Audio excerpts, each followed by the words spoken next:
کیوں ہماری دعائیں اٹکی ہوئی ہیں کہ ہم باغی لوگ ہیں، ہم باغی مسلمان ہیں۔ شام پہ پہلا اٹیک ہوا، عمرو بن عاص رضی اللہ تعالیٰ عنہ، 8,000 کا لشکر، ان کو روم کو خبر ہو گئی تھی تو انہوں نے 1,00,000 کا لشکر بھیج دیا تھا۔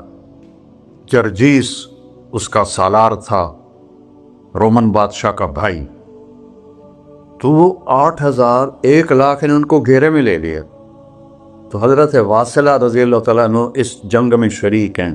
وہ کہتے ہیں کہ ہمیں یقین ہو گیا آج ہماری قبریں یہاں بنے گی، اور عرب کی عادت تھی جنگ میں شعر پڑھتے تھے ابھارنے کے لیے، لیکن حضرت واصلہ فرماتے ہیں اس دن ہمیں شعر بھول گئے، ہماری زبان پہ ایک لفظ تھا، یا رب محمد انصر امت محمد، اے رب محمد امت محمد کی مدد فرما۔ کہ یہ ہماری زبان پر تھا، تلوار ہاتھ سے چل رہی تھی، زبان اللہ کو پکار رہی تھی۔ حضرت عبداللہ بن عمر، حضرت عمر کے بیٹے بھی اس جنگ میں شریک ہیں، فرماتے ہیں جب سورج ڈھلا تو ہم بار بار آسمان کو دیکھ رہے تھے، میں نے جب اوپر نگاہ دوڑائی تو میں نے دیکھا انفرجت فی السماء فرجۃ، آسمان کا دروازہ کھل گیا، وخرجت منہا خیول شہب، اور اس سے شہابی رنگ کے گھوڑے اور ان کے اوپر سوار، ان کے سروں پہ سفید پگڑیاں، اور سب سے آگے ایک سوار تھا جس کے ہاتھ میں لمبا نیزہ تھا، وہ آن سے پکار رہا تھا، ابشروا یا امت محمد، اے امت محمد تمہیں بشارت، قد اتاکم اللہ بالنصر، اللہ تمہاری مدد کو آ گیا۔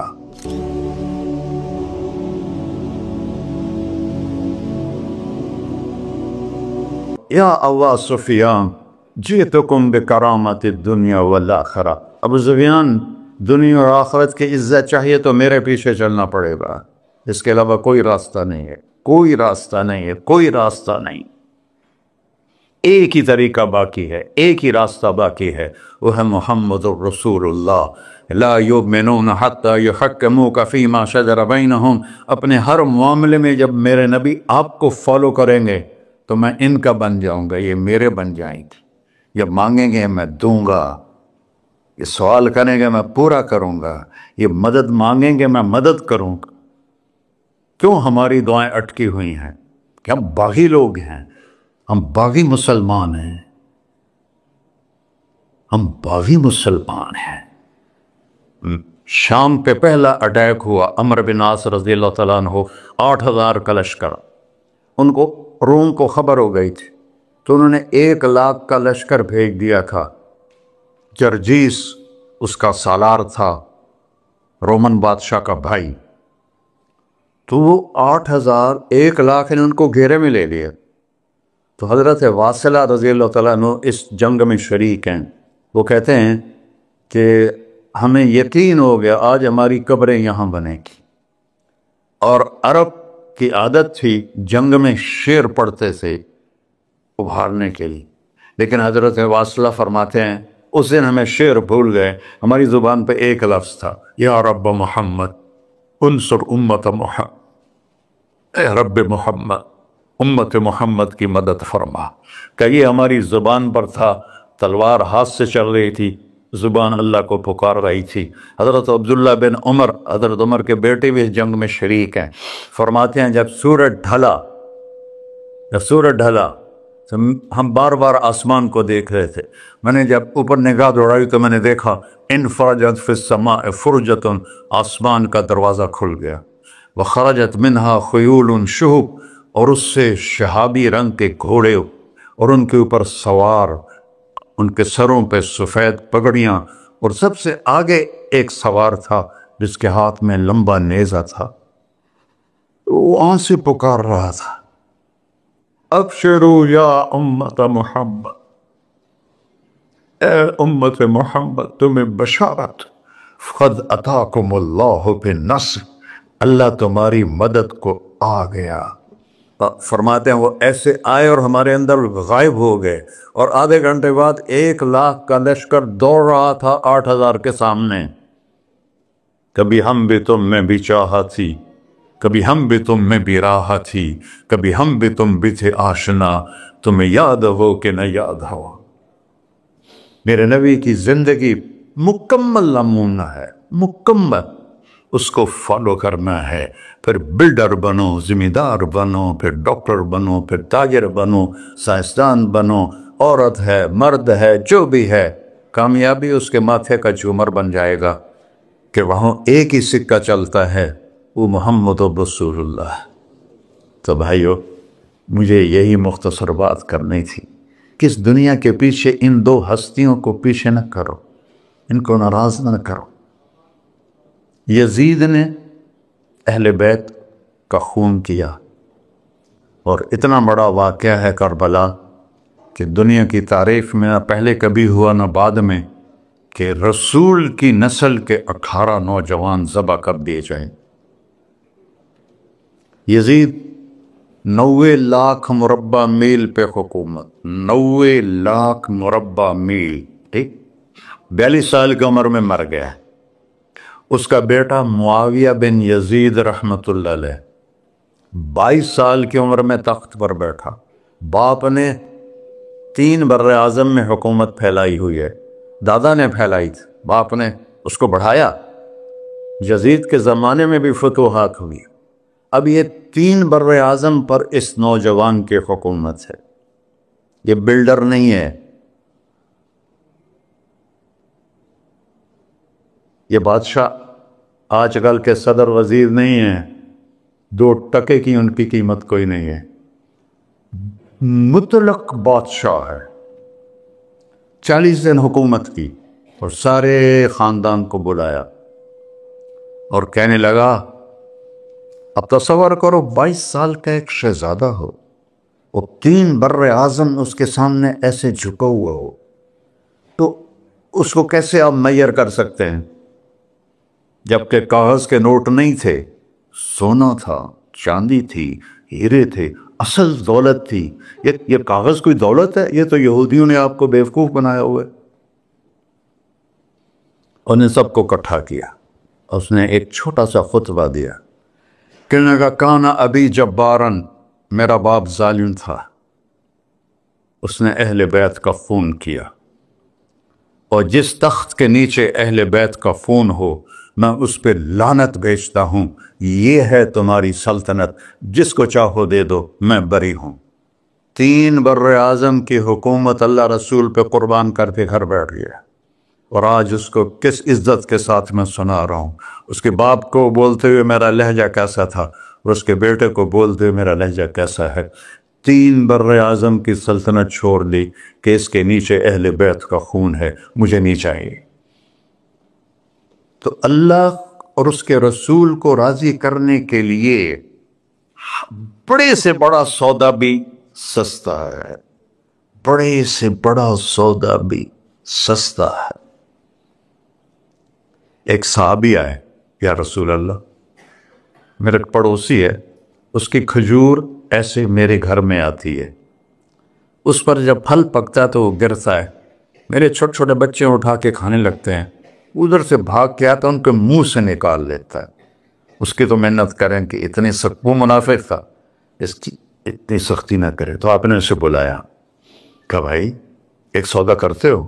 کہا جی، یہ کھجور مجھے دے دو اور میں جنت میں کھجور دن لے کے دیتا ہوں۔ کہنے لگا، یا رسول اللہ، کوئی اور آپ فرماتے تو میں ضرور حاضر کر دیتا، یہ کھجور تو مجھے میرے بچوں کو بہت پسند ہے، میں تو معافی چاہتا ہوں۔ اٹھائی منافق تو اس نے معافی مانگنی تھی۔ وہاں ایک صحابی بیٹھے تھے، ابو الدحداح، جب وہ چلا گیا تو کہنے لگے، یا رسول اللہ، اگر میں آپ کو یہ کھجور لے کے دے دوں تو مجھے جنت میں کھجور لے کر دیں گے؟ کہنے لگے، ہاں، سودا پکا ہے۔ تو وہ گیا اس کے پیچھے، کہنے لگا، بھائی کھجور بیچو گے؟ کہا نہیں۔ کہا بھائی بیچ دو۔ ارے جا، میں نے رسول اللہ کو نہیں بیچی، تجھے کیسے بیچوں گا؟ انہوں نے کہا، منہ مانگی قیمت لے لے۔ منہ سے بول کیا لینا چاہتا ہے؟ ابو الدحداح کا باغ تھا تیار، 600 کھجوریں، میں ذمہ دار ہوں، مجھے پتا ہے کہ 600 کھجوروں کی کتنی قیمت ہوتی ہے۔ جیسے آپ بلڈنگ کو جانتے ہیں، میں نہیں جانتا، آپ ذمہ داروں کو نہیں جانتے، میں جانتا ہوں۔ 600 کھجوروں کا باغ، تو اس نے اس کو لاجواب کرنے کے لیے کہا اپنا باغ دے دے، کھجور لے لے۔ اب یہ کہتا ہے پھرے گا تو نہیں؟ اب لوگ تاجر بیٹھے ہیں، اس کے بول کی طاقت دیکھو، اس سے کہہ رہا ہے اب معاہدے سے پھرو گے تو نہیں؟ انہوں نے کہا میں پاگل ہیں جو پھرا، میں نے 600 کھجوروں کا باغ لگ گیا۔ پھر انہوں نے کہا چل ڈن، 600 کھجوروں کا باغ تیرا اور یہ کھجور میری۔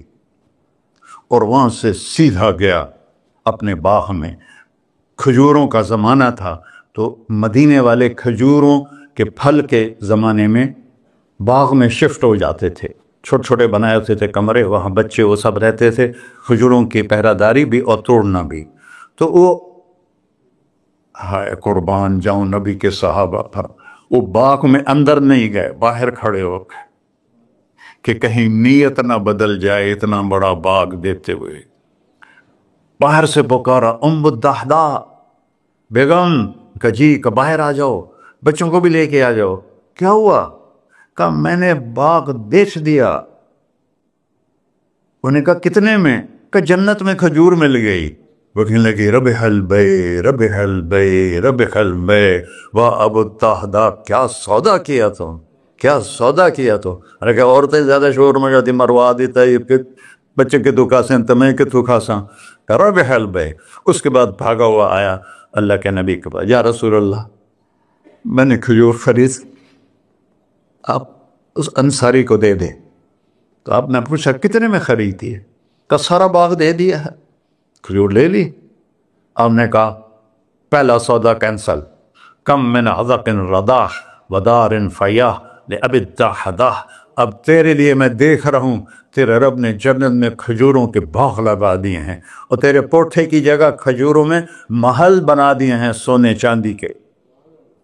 جنت میں تو مٹی نام کی شے کوئی نہیں، لوہے نام کی شے کوئی نہیں، ایک ہر گھر ایک انچ سونے کی، ایک چاندی کی، ایک زمرد کی، ایک یاقوت کی، مشک کا گارا اور زعفران کی گھاس، اور اس کا لنٹر اللہ کا عرش ہے۔ تو سودے کر گئے، اب سب کچھ کرو لیکن اللہ رسول کو پیچھے نہ چھوڑو، کیونکہ ہمیشہ تو زندہ نہیں رہنا، چلے جانا ہے۔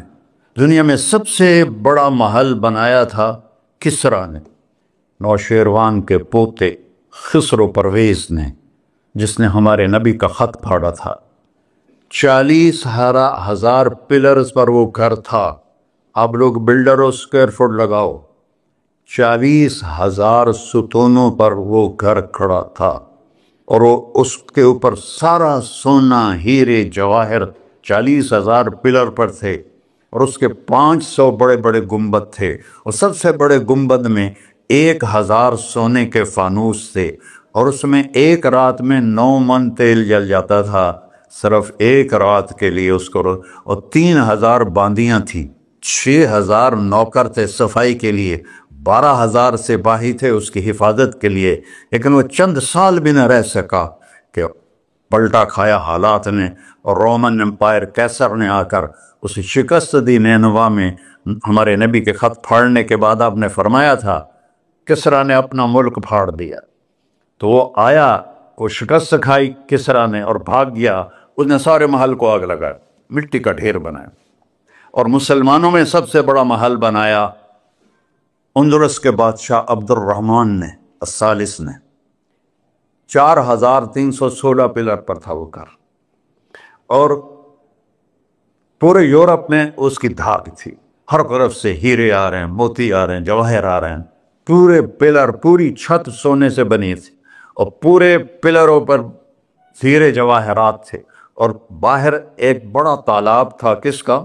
پارے کا، پانی کا نہیں، پارے کا۔ اس میں کیا کرشمہ تھا، اس کو اس اینگل سے انجینئرز نے بنایا تھا کہ سورج کی شعائیں جب پارے پر پڑتی تھیں تو پارا تو ہلتا ہے، کھڑا نہیں رہتا، تو شعائیں ایسے ایسے ڈانس کرتے کرتے کرتے محل پہ پڑتی تھیں، تو لگتا تھا پورا محل رقص کر رہا ہے۔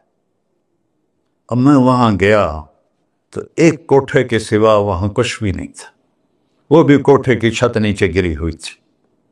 تو آپ لوگوں کو دیکھو، ہمارے نبی پہ قربان جائے، انہوں نے ہمیں کیسی پیاری زندگی دی۔ وضو سے پہلے ایک دعا سکھائی ہمارے نبی نے، ہم 5 دفعہ تو کم از کم کرتے ہیں وضو کہ اللہم اغفر لی ذنبی ووسع لی فی داری وبارک لی فی رزقی، دنیا بھی جوڑ دی آخرت بھی، یار میرے کو معاف فرما، مجھے بڑا گھر دے، مجھے کھلا گھر دے، مجھے کھلا کر دے، اور میرے رزق میں برکت دے۔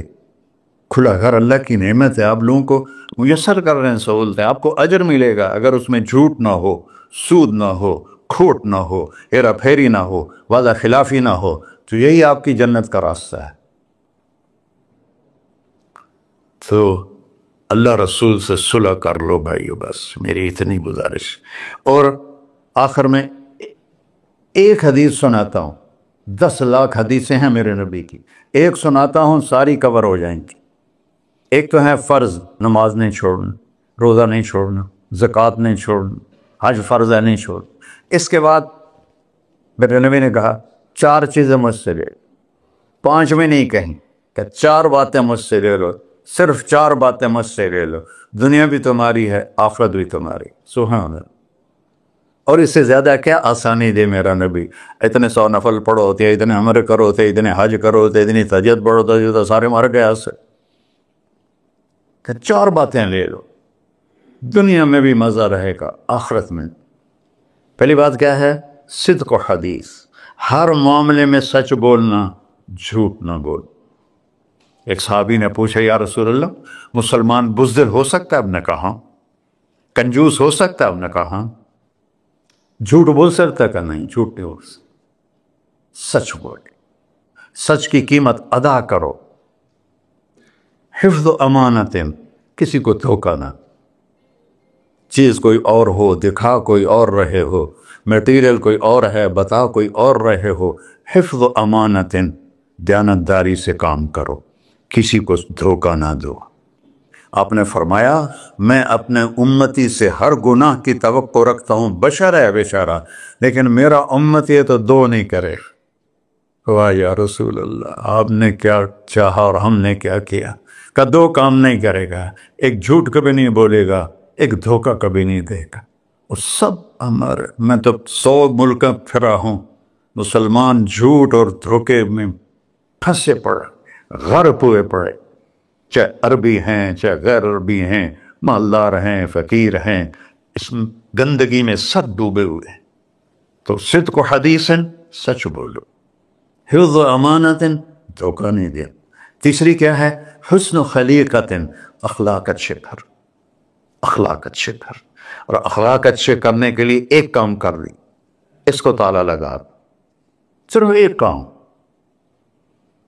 اس سے کوئی گالی نہ نکلے، جھوٹ نہ نکلے، غیبت نہ نکلے، طنز نہ نکلے، بے عزت نہ کرو۔ عام طور پر ہمارے ماحول میں نوکروں کو بہت ڈانٹ ڈپٹ ہوتی ہے، اس کو قابو میں رکھو۔ سوچو اسی جگہ میں ہوتا نوکر تو میں یہ پسند کرتا۔ اپنے اخلاق کی چابی ہے زبان کا میٹھا بول، اور خاص طور پر والدین کے ساتھ، اور سب سے زیادہ اہم بیوی کے ساتھ۔ میرے نبی نے فرمایا بہترین مسلمان وہ ہے جو بیوی سے اچھا سلوک کرتا ہو، کہ وہ ماں باپ بہن بھائی گھر سہیلی ماحول ثقافت تہذیب سب کچھ چھوڑ کر ایک بول کے ساتھ آپ کے گھر آ جاتی، آپ کے بچے کا 9 مہینے بوجھ اٹھاتی، اس کو دودھ پلاتی، اس کی چھاتیاں لٹک جاتی ہیں، کبھی آپ کے لیے وہ ناشتہ بنا رہی ہے، کبھی کھانا بنا رہی ہے، کبھی آپ کے کپڑے کا خیال کر رہی ہے، اور آپ ایک چھوٹی سی بات پر اس کی عزت اتار کے پھینک دیتے ہیں۔ تو میرے نبی نے فرمایا سب سے بہترین مسلمان وہ ہے جو بیوی کے ساتھ حسن سلوک کرتا ہو۔ پھر آپ نے کہا اور میرا سلوک اپنی بیویوں سے سب سے زیادہ اچھا ہے۔ اظہار محبت کرو، ماں سے باپ سے اولاد سے بیوی سے، اظہار بہت ضروری۔ یہ پریزنٹیشن اظہار ہی تو تھا، یہ اظہار نہ ہو تو پتہ کیسے چلے؟ اپنے ماں کے پاؤں چومو، باپ کا ماتھا چومو، ان کے آگے نوکر بن کے کھڑے ہوئے، بیوی سے کہو مجھے تم سے بہت پیار ہے، وہ اچھا کپڑا پہنے تعریف کرو، اچھا کھانا بنائے تعریف کرو۔ انسان بھوکا ہے اس چیز کا میرے نبی سے بڑھ کر کوئی ہو سکتا ہے؟ آپ حضرت عائشہ سے فرما رہے ہیں، چونکہ حضرت عائشہ کماری بھی تھی، چھوٹی بھی تھی۔ حضرت عائشہ، جس نے اللہ کو دیکھا ہو اس کے لیے عورت کوئی چیز نہیں ہے۔ ایک حدیث سناتا ہوں، مالی فی النساء من رغبہ، مجھے عورتوں کی کوئی رغبت نہیں۔ اللہ کو دیکھنے کے بعد کس چیز کی رغبت؟ ہم نے کہا عائشہ، انہ لیہون علی الموت ان اریتک زوجتی فی الجنہ۔ عائشہ، جب سے مجھے پتہ چلا ہے نا تو جنت میں میری بیوی ہے، تو مجھے تو موت ہی اچھی لگنے لگ گئی۔ یہ اظہار محبت ہمیں سکھایا اپنے بچوں کے ساتھ بھی۔ میرے بچے بڑے ہو گئے لیکن میں نے ایسے گلے لگاتا ہوں جیسے یہ چھوٹے بچے، کہ یہ محبت ٹرانسفر ہوتی ہے، ہم اظہار نہیں کر سکتے۔ اور بچوں پر اپنی رائے مسلط نہ کہو کہ وہ بڑے ہو جائیں تو شریعت نے ان کو حق دیا ہے، اس سے آپ کا گھر خوبصورت بن جائے گا۔ یہ میرے نبی کی پیاری زندگی کے چند صفحات میں نے آپ کے سامنے پیش کیے ہیں، تو طویل داستان ہے، سناتے سناتے عمر بھی بیت جائے تو ایک ذرہ بھی ادا نہ ہوگا، لیکن خلاصتاً میں نے آپ سے عرض کر دیا، صدق و حدیث، حفظ و امانت، حسن و خلیقت، سچائی، دیانتداری، اخلاق، اور چوتھا اور آخری عفت فی طعمت، رزق حلال کماؤ، رزق حلال کماؤ۔ من امسا قالنا بعمل یدہ امسا مغفورا لہ، مسلم شریف کی حدیث ہے، جو صبح سے شام تک اپنے دنیا کے کاموں میں حلال اور رزق کی تلاش میں تھک کے گھر جاتا ہے، اس کے اس دن کے سارے گناہ معاف ہو جاتے۔ کتنا بڑا عمل ہے رزق حلال، بندگی بن جاتا ہے۔ آپ نے ایک صحابی کو دیکھا، ان کے ہاتھوں پہ چھالے نہیں، وہ جو مزدوروں کے نشان ہوتے ہیں کئی چلا چلا کے، وہ تھے۔ تو آپ نے ان سے پوچھا، سعد یہ کیا ہے؟ کہ یا رسول اللہ، بچوں کے لیے روزی کماتا ہوں، اپنے ہاتھ سے کام کرتا ہوں، تو میرے ہاتھوں پہ یہ نشان پڑ گئے۔ تو آپ نے ان کا ہاتھ ایسے پکڑ، سب کو دکھا کر ایسے اس کا بوسہ لیا، پھر فرمایا جو ہاتھ بچوں کو حلال کھلاتے ہوئے ایسا ہو جاتا ہے، اس پہ جہنم کی آگ حرام ہو جاتی۔ صرف نماز سے نہیں گناہ معاف ہوتے، حج سے نہیں معاف ہوتے، رزق حلال کے کمانے سے بھی روزانہ کی صفائی ہو جاتی ہے۔ تو ابھی سودا ہے، اللہ رسول سے کر لو تو موج ہی موج ہے، اور اگر انہیں بکھیڑوں میں پڑے رہے تو مر کے زیرو ہی ہونا ہوتا ہے، کچھ بھی ساتھ نہیں جاتا۔ تو اللہ مجھے بھی توفیق دے، اللہ آپ کو بھی توفیق دے کہ ہم اپنے نبی کی زندگی کو اور اپنے رب کو سامنے رکھ کر زندگی گزاریں، اور آپس میں اگر لڑے ہوئے ہو صلح کر لو۔ آپس میں کوئی لڑو، دیکھو جھگڑا ہو جاتا ہے، بول چال بند نہ کرو، جھگڑا ماں سے بھی ہو جاتا ہے، باپ سے بھی، بیوی سے، بول چال بند نہ کرو، نہیں بس ساڈا بائی کاٹ۔ ہم تو پنجابی لوگ ہیں، دیہاتی کو تھوڑی اونچ نیچ ہو جائے تو ہماری لینگویج اساں لیکا چھک دیتا ہے، سمجھو، ہم نے لکیر لگا دی ہے، نہ انہاں دے مرن تے جاؤنا ہے، نہ انہاں دی شادی تے جاؤ، یہ ساڈے جنازے وچ بھی نہ عام۔ اللہ، میرے گاؤں میں جنازہ تھا، میرا اپنا عزیز، اس کی والدہ فوت ہو، تو رشتہ داروں میں قریبی رشتہ دار جنازے میں پہلی صف میں کھڑا تھا، تو جنازے پر تو سب کے دل نرم ہو جاتے ہیں۔ جب اس نے دیکھا نا کہ میاں صادق میری ماں دے جنازے چوں باہر نکل جا، یہ تہذیب ہے ہماری۔ تو جھگڑا ایک فطری چیز ہے، لیکن بول چال بند نہیں کرنی ہے، دل میں نفرت نہیں پالنی ہے، اس کو صاف کر کے معاف کرنا ہے۔ اللہ بہت خوش ہوتا ہے، اور میاں بیوی میں جھگڑا ہو جائے اور وہ صلح کر لیں، اللہ ان کے پچھلے سارے گناہ معاف کر دیتا ہے۔ کیا مزے کی بات۔ السلام علیکم۔ دعا فرما ہے۔ اچھا بھائی بیٹھ جائیں، دعا کر لیں۔ انت اہلہ وصلی علی محمد کما انت اہلہ وفعل بنا ما انت اہلہ انک اہل التقوی و اہل المغفرہ۔ یا تا یہ سارے دوست احباب تیری محبت میں آئے ہیں، ہم سب نے تیرے نام کو زندہ کیا ہے، ہماری یہ محفل قبول فرما اور ہماری یہ مجلس قبول فرما، اور یا اللہ جو کچھ کہا ہے اس کے مطابق ہماری زندگی بنا دے، اور یا اللہ جو ہم نے نیت کی ہے کہ غزہ کے مسلمانوں کو گھر دینا ہے، چھت دینی ہے، ان سب کو یہ کسی ایک آدمی کے بس کا کام نہیں ہے، یہ سارے مل کر کریں، ہم بھی کریں، اس لیے ہمیں توفیق نصیب فرما۔ تیرے نبی کا فرمان ہے، جو میری امت کی دنیا کا خیال نہیں کرتا وہ مجھ سے نہیں ہے، اور اس وقت سب سے محتاج امت غزہ کے اہل ایمان ہے۔ تو یا اللہ ان سارے بھائیوں کو ہمت دے، توفیق دے، ہمیں وہاں تک پہنچانے کا وسیلہ تو نے بنایا ہوا ہے، ہمیں یہ امانتیں ان تک پہنچانے کی توفیق دے، ان کے کاموں میں برکت دے، ان کے قرضوں کو اتار دے، ان کو سود سے بچا دے، ان کو دیانتداری نصیب فرما، شفافیت نصیب فرما، مرتے وقت ہم سب کو کلمہ نصیب فرما۔ وصلی اللہ علی نبی الکریم۔ میرے نبی کے پردادا حضرت ہاشم بن عبد مناف کو غزہ میں دفن ہے، اور اس ملک میں عیسیٰ علیہ السلام، موسیٰ علیہ السلام، ہارون علیہ السلام، زکریا علیہ السلام، یحییٰ علیہ السلام، داؤد علیہ السلام، سلیمان علیہ السلام، اتنے نبی اس مٹی میں دفن ہیں۔ تو اللہ کو ہمت دے، کھل کر خرچ کریں، اللہ واپس کرتا ہے۔